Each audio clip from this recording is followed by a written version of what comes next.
Hey, what's going on, y'all? It's your boy Roliver Queen. Hope you guys are doing well. Hope you guys are doing good. I apologize for taking another 2 weeks off, but things got busy on my end. Work, life, I had to take some trips. And also, I just wanted to recharge, make sure I wasn't burning myself out. But I am back. I'm energized and I'm ready to, get the show going on. So I dropped a video a couple weeks ago talking about DC All In, and I'm pretty excited about it. I am excited to see the Justice League back. I am excited for a lot of the new creative changes that are going to be happening in these books. And I am interested to see how this whole absolute universe is going to play out. I subscribe to damn near everything. And I'm here. Like, I'm all in with DC. But after watching some interviews and also just taking some time to just like think about the last couple of years at DC, especially with Scott Snyder and Joshua Williamson, I might have some thoughts. Let me start off with Scott Snyder.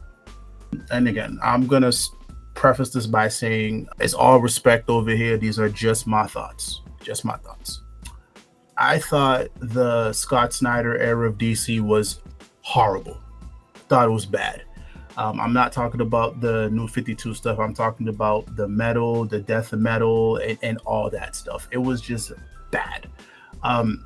I liked the first metal, and I think we should have stopped there.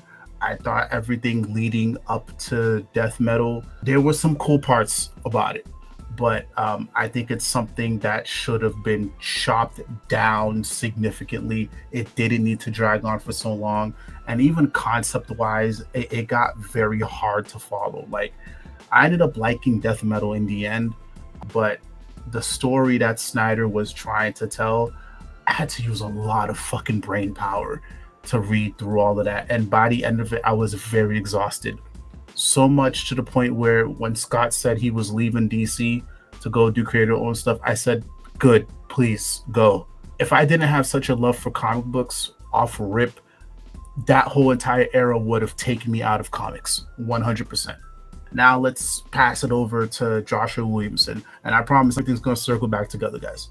I was more excited for him to take over the reins from Scott Snyder. I always enjoyed most of Joshua Williamson's stuff. He seems like a guy who cares a lot about continuity. And overall, I enjoy how fun and fast-paced his stories are, especially as of recently.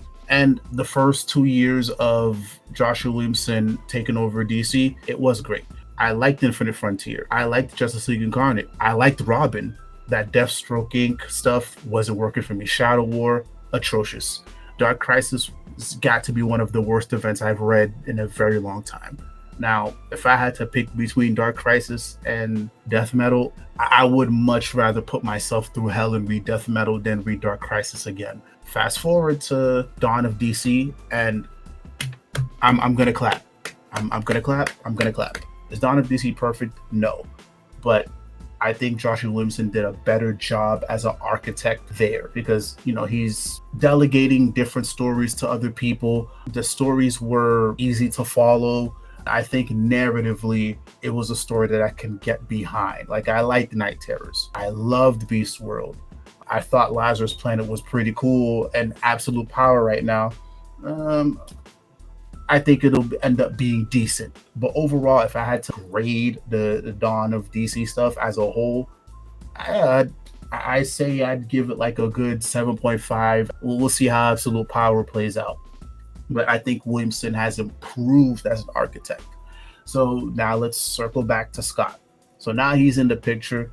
I heard in the interview, he got hired as a consultant to oversee this entire thing. Now, I would hope that, Scott Snyder took some lessons from his last time at DC. What I'm looking for personally is a story that's not too complicated, something that doesn't, make my head hurt. I'm seeing the stuff about Darkseid Prime, Darkseid Omega, whatever. Like, cool. By all means, he's talking about, how he'll have the ability, to like erase stories and all that. Listen, all that sounds fun. All that sounds cool. Let's just make it so that it's something that people can actually follow, something that people can, really get behind. It don't need to be super complicated. If you want to make sure that people get behind superhero comic books and, you want to make superhero comic books cool, it's okay to reel it in. It's okay to reel it in.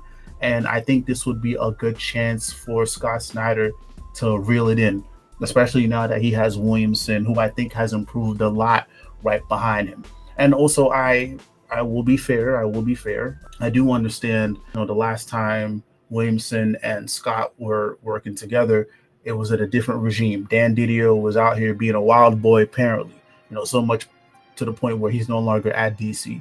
So maybe that might have been a reason why, the metal wars were so complicated and convoluted. I don't know. I'm just spitballing here. But so maybe with the new leadership, maybe with all the other cooks in the kitchen, maybe we can actually see a proper story, that does go on for 2 to 3 years. And hopefully it's something that I would have no problem going back and reading, from time to time again. Because again, I can't go back and read that metal stuff. I'm sorry, I can't. I could tell you right now, I can go back and read a lot of the Dawn of DC stuff when it's all said and done. So just because a creative doesn't do good in one area, it doesn't mean that they can't improve and do better or do some dope shit somewhere else. And I really want to give Scott Snyder that grace. And I want to give him the opportunity to make a believer out of me. Like I said, so I'm all in. I always tend to buy most of like the important titles anyway, and I can't wait to see how this DC All In special plays out. But let me know what you guys think down below in the comments. Am I tripping? Do I need to read metal again? Am I not smart enough for it? Do you agree with me? What do you think about Scott Snyder as a creative? What do you think about his time at DC? What did you think about Joshua Williamson's time at DC, especially being the architect? And what do you think about the both of them coming back together? So yeah, let me know down below in the comments. Go crazy. Thank you guys for checking out the content. If you enjoyed it, please be sure to hit that like, hit that subscribe, and turn notifications. Much love, much peace. It's your boy Roliver Queen. I'm out.